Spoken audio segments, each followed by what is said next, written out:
Bonjour à tous et bienvenue pour cette nouvelle édition de l'événement DAF Day organisé par Finance Innovation. Nous sommes très heureux de vous accueillir aujourd'hui à la place FinTech, lieu dédié à l'innovation du Palais Brongniart, pour cette nouvelle édition du DAF Day, donc événement dédié à l'innovation au service des directions financières. Je m'appelle Nicolas Ferreira, je suis directeur général adjoint de Finance Innovation. Je vais vous dire un mot très rapide pour Finance Innovation, pour ceux qui ne nous connaissent pas. Nous sommes le pôle de compétitivité dédié à l'innovation dans le secteur financier. Donc, nous faisons partie de la politique publique des pôles de compétitivité, parmi les 50 pôles qui existent partout sur le territoire, sur tout secteur d'activité. Et Finance Innovation est le pôle qui est dédié à l'innovation dans le secteur financier. Donc, on aborde le secteur financier au sens large, le secteur de la banque, l'assurance, la gestion d'actifs, toute la partie finance durable et solidaire aussi. Également le Web3, la DeFi, tout ce qui est finance décentralisée, l'immobilier, Smart City, les data, et ce qu'on appelle la gestion et finance d'entreprise, donc toute l'innovation autour du pilotage financier, pilotage de la performance des entreprises. Donc on est très heureux d'avoir un programme diversifié qui est composé essentiellement de membres de Finance Innovation. Nous sommes une association là, 1901 qui a 600 membres aujourd'hui, avec environ 400-450, ce sont des fintech, des insurtech et évidemment les startups qui vont apporter de l'innovation à cet écosystème. Et donc notre rôle, c'est de mettre en avant ces innovations, de les accompagner, de les faire grandir. Dans notre activité, on anime également des groupes de travail.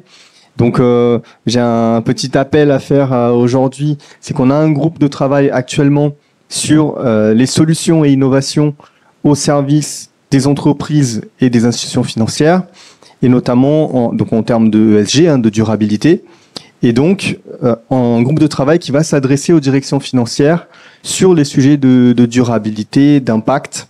Donc n'hésitez pas, si vous êtes intéressé par ces sujets, que vous êtes dans le pilotage financier des entreprises et vous travaillez sur les questions de durabilité, à nous contacter. Donc vous pouvez prendre contact aussi avec Samuel, qui est juste là et qui pilote ce groupe de travail. Si vous souhaitez participer, nous serons ravis. On cherche donc des DAF et des responsables financiers pour participer à ce groupe de travail. Donc, sans plus tarder, je vais passer la parole à Emmanuel. Donc, merci beaucoup d'avoir accepté de faire cette introduction. Merci. Alors moi, je vais juste me mettre là parce que j'ai pris quelques notes. Merci beaucoup, Nicolas, de ton invitation, de votre invitation Finance Innovation. Alors c'est un partenaire important, Finance Innovation. C'est aussi DAF Day, fait partie de ces événements qui sont importants dans l'écosystème des directeurs financiers. Et donc, en tout cas, j'essaie d'y être chaque année et c'est toujours un bel événement. Vous direz quelques mots sur l'International CFO Alliance. Donc, moi, je suis le président sortant de la DFCG. Vous connaissez peut-être de nom, l'Association nationale des directeurs financiers de contrôle de gestion. Et l'ICFOA, c'est une fédération qui regroupe à peu près une trentaine de DFCG sur 3 continents, Europe, Afrique et Amérique. Et j'en profite aussi pour saluer ma collègue Suzanne Lippmann, qui est présidente de FIPLUS, avec qui on travaille également pas mal. Et donc l'ICFOA est une organisation qui va fêter ses 3 ans bientôt et qui va organiser fin novembre le premier congrès international des CFO à Los Cabos au Mexique. Alors, pourquoi au Mexique? Parce que voilà, je pense que c'est important que l'Amérique du Sud, l'Amérique centrale en tout cas, puisse être mise en valeur. Il y a de très grosses associations professionnelles dans ces pays et donc c'est important de le rappeler. On m'a demandé de dire quelques mots sur l'IA et l'impact sur la finance. Alors, avec le recul que je peux avoir, ce que je pourrais dire, c'est qu'effectivement, on voit aujourd'hui s'imprégner l'IA sur l'ensemble des activités de la finance. Alors moi, je suis secrétaire général du groupe Hendrix et on le voit bien dans les métiers de l'audit, de l'expertise comptable, ça arrive à vitesse grand V. On fait quasiment plus rien sans avoir d'agents intelligents qui nous aident, aussi bien à produire des rapports annuels que l'ensemble de ces éléments. Donc on a une progression qui est très très importante. Dans le contrôle de gestion également, dans le budget, c'était des secteurs qui étaient un petit peu à la traîne, mais on voit qu'aujourd'hui, l'IA dans le domaine budgétaire progresse également. Je cite la direction du budget, par exemple, hein, pour ceux qui connaissent, à Bercy. La direction du budget, aujourd'hui, introduit de l'IA pour faire le budget de l'État. Je rappelle juste que le budget de l'État, c'est à peu près 10 mois. Hein. Donc si on peut juste le simplifier, ça serait pas mal, et passer un petit peu plus de temps sur l'analyse. Donc l'IA, voilà, l'IA arrive aussi dans le secteur public à grands pas. Dans la trésorerie, avec quelques innovations importantes comme MemoBank, par exemple, qui sont des innovations qui marquent un petit peu le fonctionnement de ces processus. Dans la comptabilité, évidemment, aujourd'hui, la comptabilité, avec l'arrivée de la facturation électronique, bouleverse complètement nos organisations. Et pas uniquement l'entreprise, mais aussi les directions financières, naturellement, de ce point de vue-là. L'impact également sur l'ESG, la RSE, puisqu'on a besoin d'avoir des données fiables. Et en réalité, l'IA va nous aider aussi à travailler sur ces sujets-là. Il ne faut pas négliger quand même que l'IA, pour l'instant, ça concerne quand même surtout un club, entre guillemets, des grandes entreprises, des ETI qui sont capables de mettre en place de l'IA. Aujourd'hui, tout le monde n'a pas accès à l'IA. Prenez des PME, des TPE, évidemment. Il y a aussi un coût d'entrée, il y a aussi un coût de financement.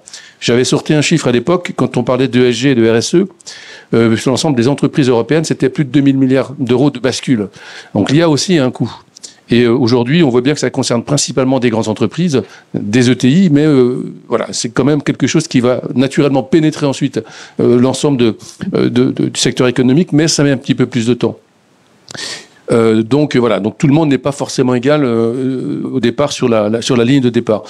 Des bouleversements qui sont attendus, qu'on voit déjà, notamment dans les métiers de l'expertise comptable, dans les directions financières, sur l'organisation de la comptabilité, la facturation électronique. On voit que les entreprises s'y mettent un petit peu difficilement. Certaines découvrent le sujet. Hein. Il y a plus de 30% des entreprises qui n'ont encore pas engagé de réflexion sur ce sujet-là. Et on voit que ça percute finalement à la fois la digitalisation et puis l'IA. Donc ça, c'est un point également important. On va parler d'entreprises augmentées, de direction augmentée. Pourquoi ? Parce qu'en réalité, l'IA renforce un petit peu nos capacités cognitives, entre guillemets, hein, et de production d'un certain nombre d'outils, d'un certain nombre de tableaux. Et donc, on est quand même sur quelque chose dont on ne sait pas complètement ce que ça va donner. Hein. Il faut vraiment être clair là-dessus aussi. Hein.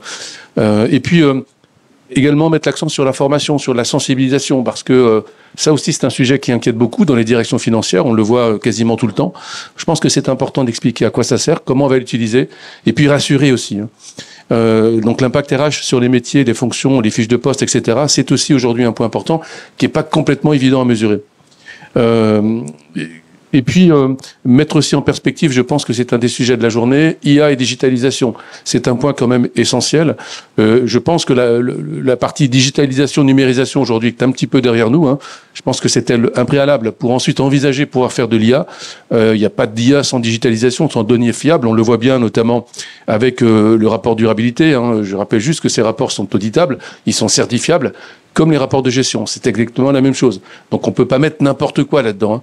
Et donc effectivement, introduire de l'IA pour aller chercher, analyser, retraiter des données, je pense qu'effectivement, ça sera quelque chose d'important, sachant que, encore une fois, si on prend l'exemple de la RSE, de l'ESG, aujourd'hui, seules les grandes entreprises sont en capacité de s'organiser pour produire des rapports durabilité. Hein. Donc on est quand même sur des...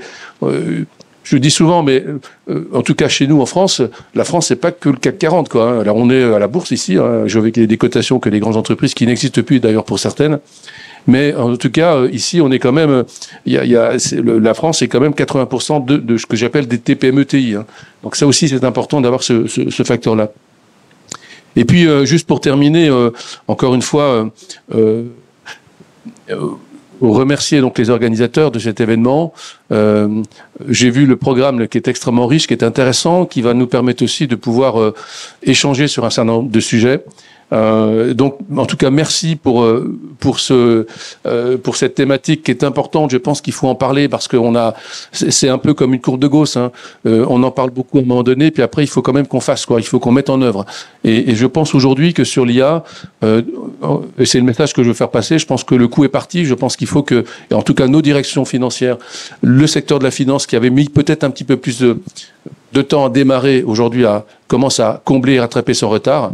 Mais je pense qu'il faut aussi toujours bien garder en tête l'intérêt pourquoi est-ce qu'on met en place de l'IA et l'impact que ça peut avoir sur nos organisations. J'insiste beaucoup là-dessus parce que c'est pas neutre, à la fois le facteur humain, le facteur organisationnel qui sont des éléments importants pour pouvoir avancer sereinement.